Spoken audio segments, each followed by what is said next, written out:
ले आओ भैया ले आओ। ए भाई हाँ कहाँ गया जरा वेट कीजिए।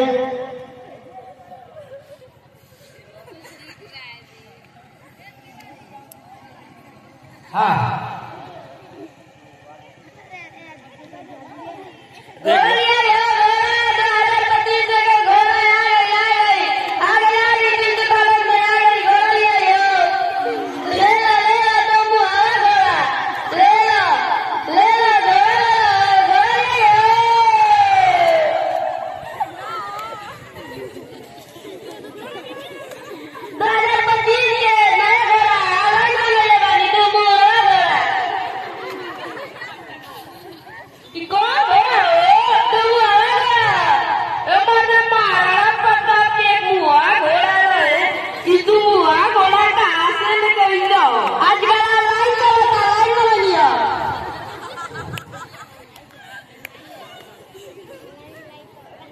तो दाम बताओ दाम बना बा कितना 9,09,9,900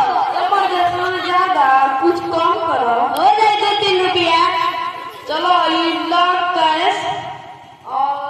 ऑनलाइन बताओ डबल जीरो नंबर चल गई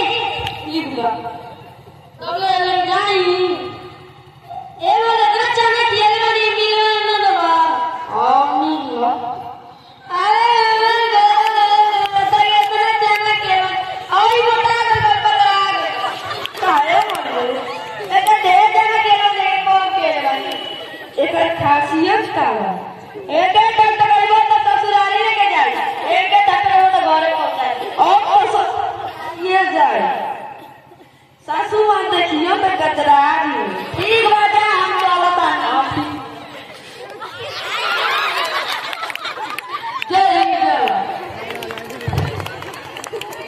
सभी हाथ में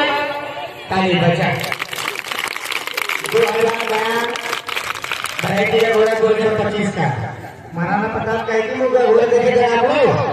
वही चुटकुला और नाटक लेके आए थे और ये मार्केट करने के लिए तो आपका 2 घोड़ा का दिखा तो उन्होंने ये कहा कि भाई चलो रोज तो मैं घर ही जाता हूँ आज मैं ससुराल